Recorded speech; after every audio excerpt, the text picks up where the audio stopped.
Graça e paz. Shalom. Tudo bem, querido? Mais uma vez nós estamos aqui. Seja bem-vindo a mais um vídeo, a mais uma edição do Estudando a Bíblia. E nós estamos aqui para cumprirmos a nossa tarefa. Estamos em nome do Instituto de Ensino Teológico e Treinamento Ministerial Apostólico Ágape. E você é bem-vindo. Aí estão os nossos e-mails, nosso link, no Facebook e também no YouTube, onde nós usamos como plataforma para transmitirmos o Estudando a Bíblia. Já temos percorrido uma boa estrada, Estamos aqui já no 14º vídeo.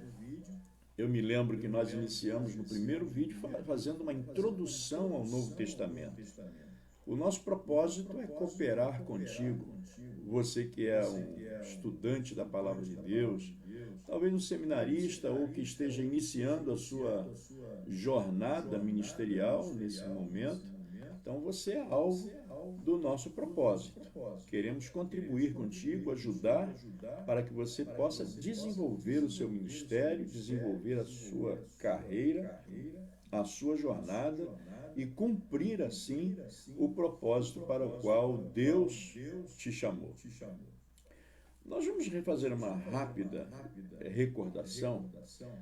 Eu disse que no primeiro vídeo nós começamos com uma introdução ao Novo Testamento, e eu me lembro que nós fizemos um plus, falando sobre sinóticos, o que eram os sinóticos, qual é o significado dos sinóticos.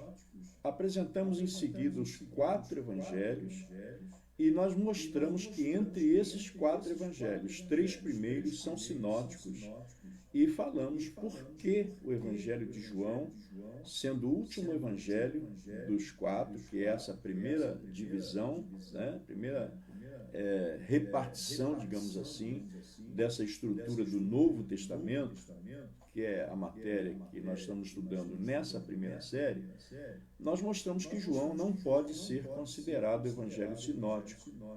Depois nós vimos um livro tão importante que é o livro de Atos dos Apóstolos, Falamos que Atos é um livro histórico e não distanciamos da verdade de que os 4 evangelhos também são históricos, ok?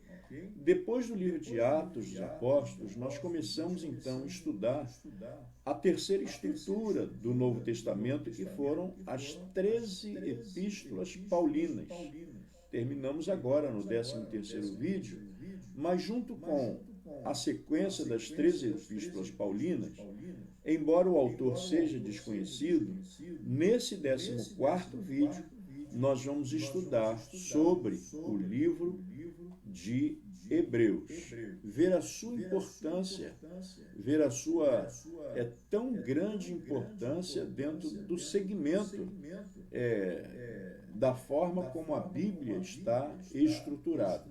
Aí então nós temos a estrutura, uma parte já percorrida, e nós estaremos dando continuidade. Depois do livro de Hebreus, a partir do próximo vídeo, estarão faltando somente as epístolas gerais, Algumas dessas epístolas gerais são bem poucas, um número bem rápido. Eu creio que será uma finalização desse estudo do Novo Testamento de uma maneira bem produtiva e nos restando um pouco apenas de alguns livros.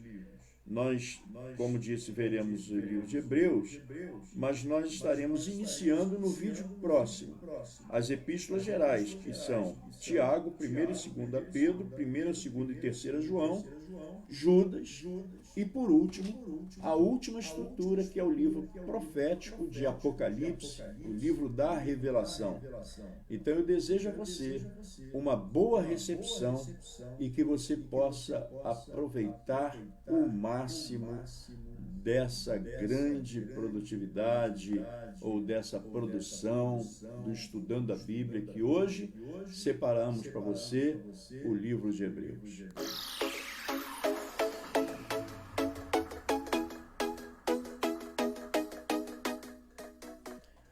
Muito bem.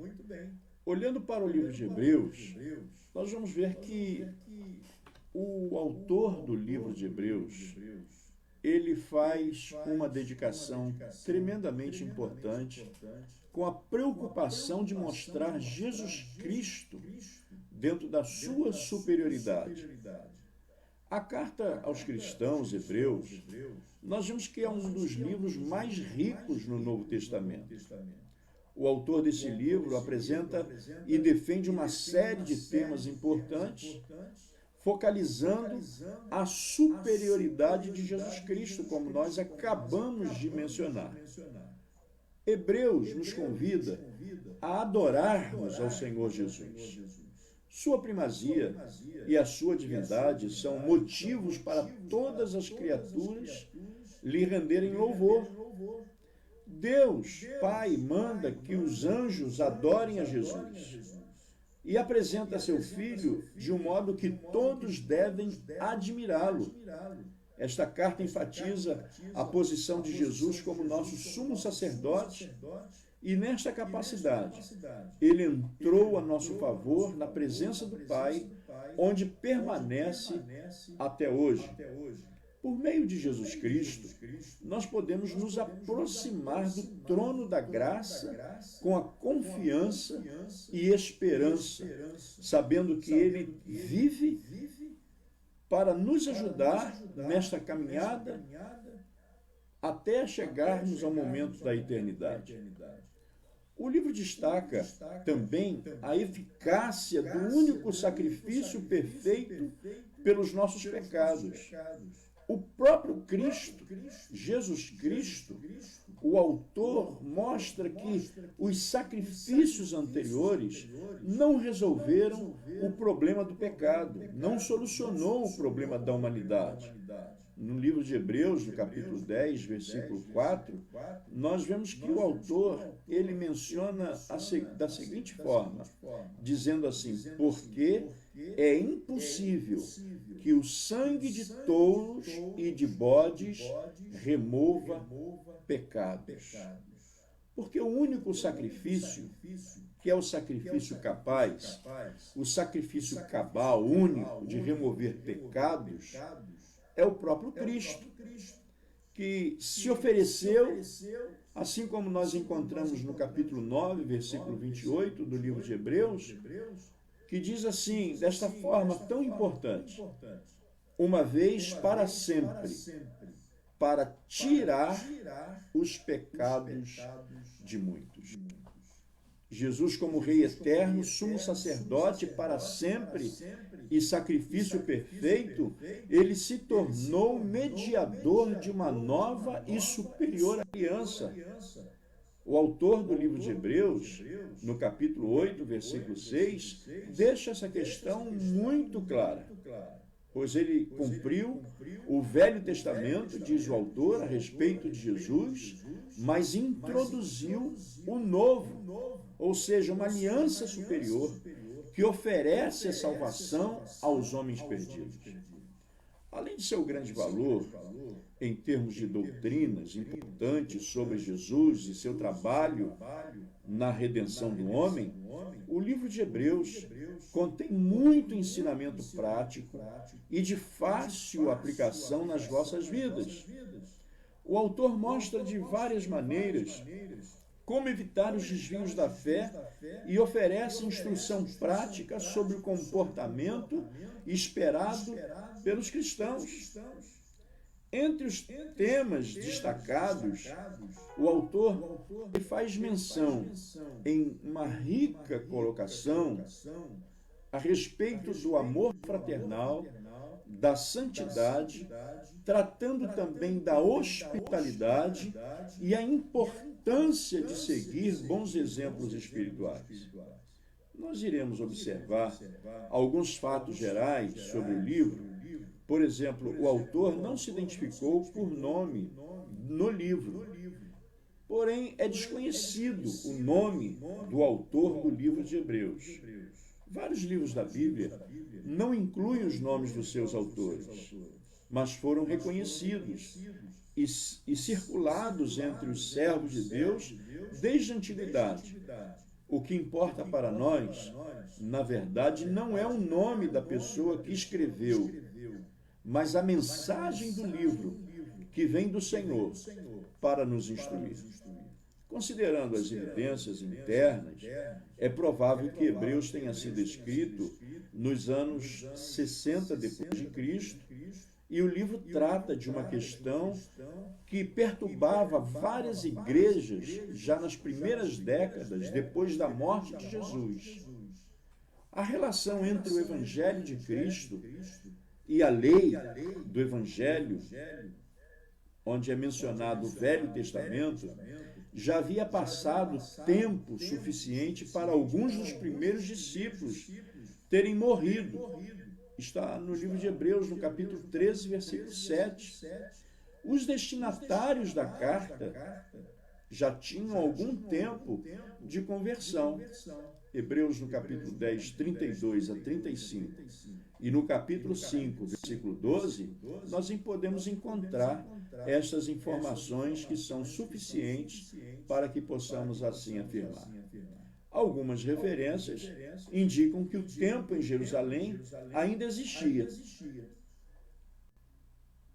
Esse templo existia antes da destruição dele, em 70 anos depois de Cristo. Pois o autor fala dos sacrifícios que ainda estavam sendo oferecidos, é o texto que nós já lemos em Hebreus 10, de 1 a 3, e diz que o primeiro sistema estava prestes a desaparecer. Hebreus 8, 13. Mas os capítulos do livro de Hebreus, nós vamos poder identificar uma organização, e bem, na verdade, organizado, da seguinte maneira. No capítulo 1 ao capítulo 10, apresentam o argumento de que a aliança de Jesus seja superior, porque o próprio Jesus é superior aos patriarcas, aos anjos, a Moisés e aos sacerdotes e aos sacrifícios do Antigo Testamento. Mas no capítulo 11, usa então uma lista de exemplos de personagens do Antigo Testamento para demonstrar a necessidade da fé ativa para agradar a Deus. No capítulo 12 e também no capítulo 13, finalizando o livro de Hebreus, o autor oferece orientações práticas sobre as provações, a santidade e as responsabilidades para com irmãos na fé. Queridos, independentemente do nome do autor e da data de sua composição, o livro de Hebreus permanece como mensagem rica e prática, valiosa para todas as pessoas que querem agradar a Deus. Assim, nós terminamos as 3 epístolas, mais o livro de Hebreus desta feita. Como eu disse no início desse vídeo, a partir do próximo vídeo, nós veremos as epístolas gerais e finalizaremos com o livro profético, o livro da revelação, ou seja, o livro de Apocalipse.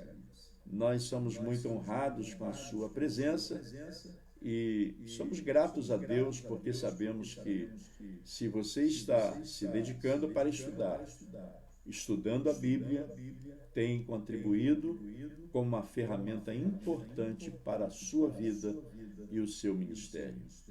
Desejamos a você boas sortes, que o Senhor possa dispensar sobre ti toda sorte de graça e que você continue sendo bem-sucedido. A sua presença em estudando a Bíblia muito nos honra e dignifica. Até a próxima oportunidade. Que haja paz sobre você, sobre sua casa, sobre a nossa nação, sobre o Brasil e também sobre Israel. Shalom Adonai. Que Deus o abençoe.